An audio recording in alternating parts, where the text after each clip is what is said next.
Hello student, this is chapter number 2 for subject IT, class ninth. The first chapter we have seen communication, and now in this chapter we are going to see various methods of communication. We saw in the previous chapter that what do you mean exactly by communication. So communication is nothing but exchanging ideas, opinions or information among people.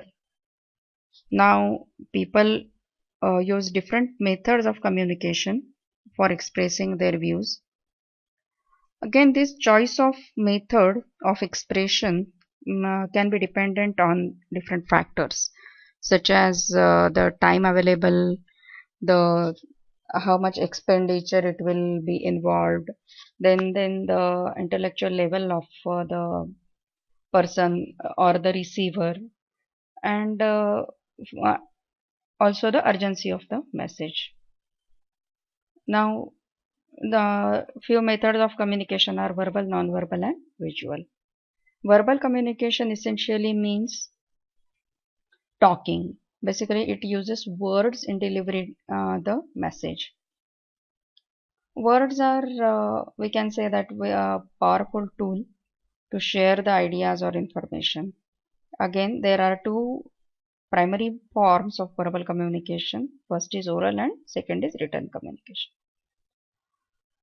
Oral communication means you talk to somebody physically present there, or maybe you are talking from a distance also over a telephone or mobile or some other communication channel like broadcasting, radio, TV. That is called as oral communication. It is the most natural form of communication than any other form of communication. So it has got significant advantages also, that if the audience or the receiver is present in front of you, then you get to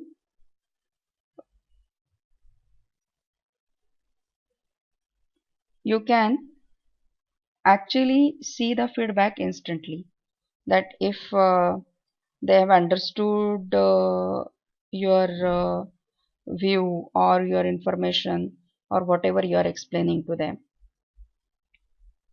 So this is very powerful kind of communication, and it should be used wisely also. Now, there are some factors which can increase or decrease the effectiveness of oral communication.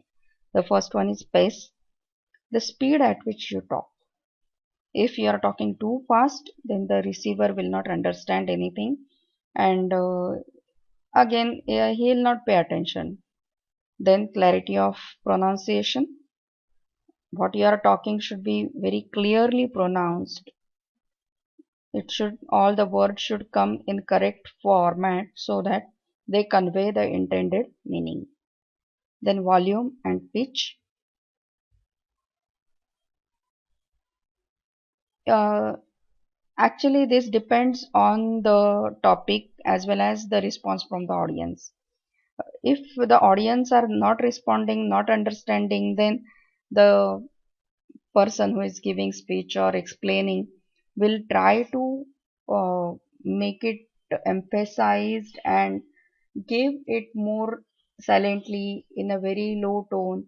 But if the audience are responding, then he might speed up and his speech might increase a bit.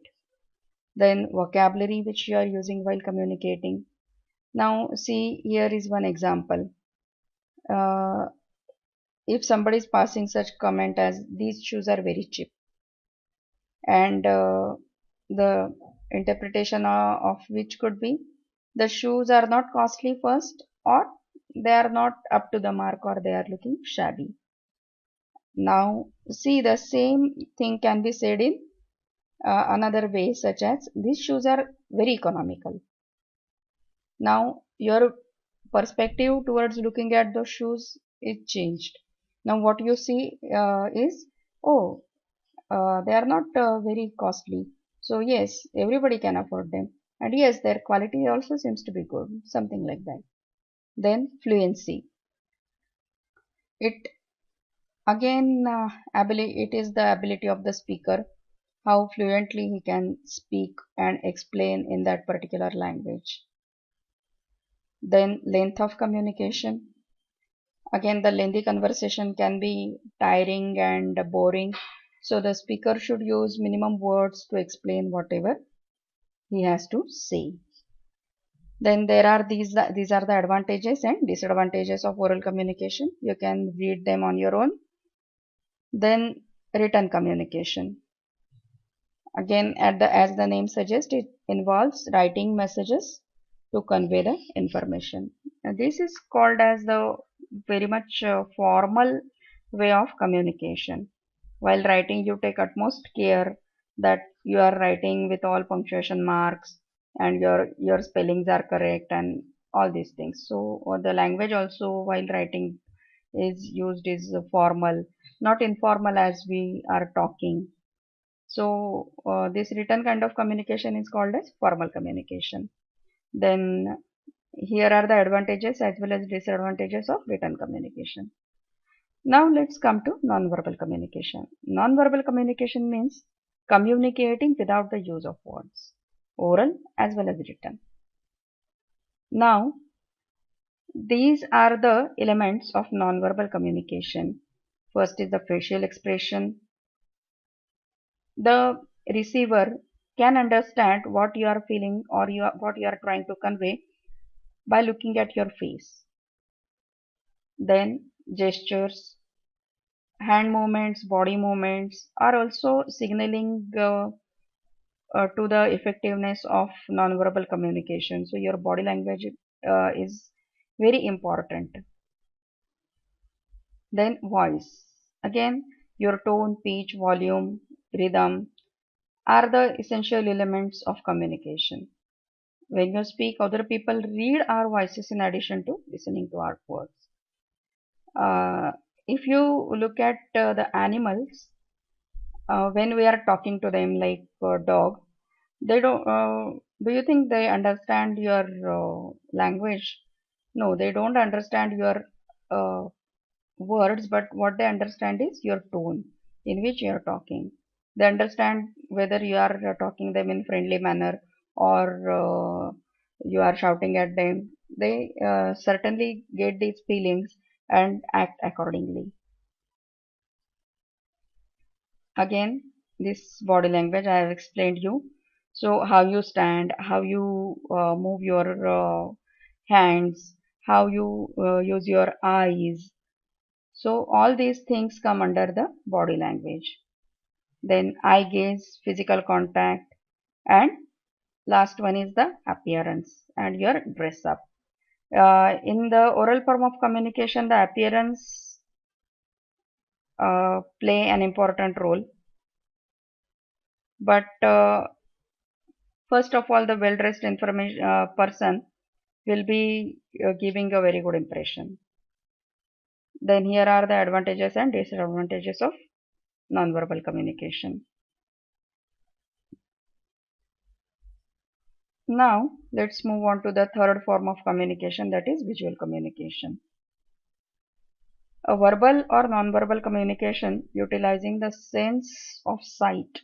Only the sense of sight is called as visual communication. Now visual communication skill involves the judicious use of visual aids such as graphs, charts, maps, projectors, smart boards, whiteboard, blackboard models, or paper handouts, etc. As we can see, these form of communication, visual form of communication, basically contains more graphics than the words. And as we know that picture speaks 1,000 words, so it is very effective way of communicating to the uh, clients or to the receivers. So in advertisements you will see pictures are given more importance than words, so that they make a good impact on the customer. Now here are the advantages as well as disadvantages of visual communication. And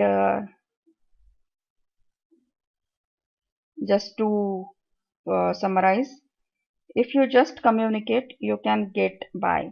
But if you communicate skillfully, you can work miracles. That is the line Jim Rohn has said, and it is very impactful one. I have so we come here to the end of this chapter. I have given all the solved exercises. Only the third question and fourth question you have to write the answers on your own. All other answers I have given. Few notes also I have included. So please go through them and take down the notes in your copy. Thank you.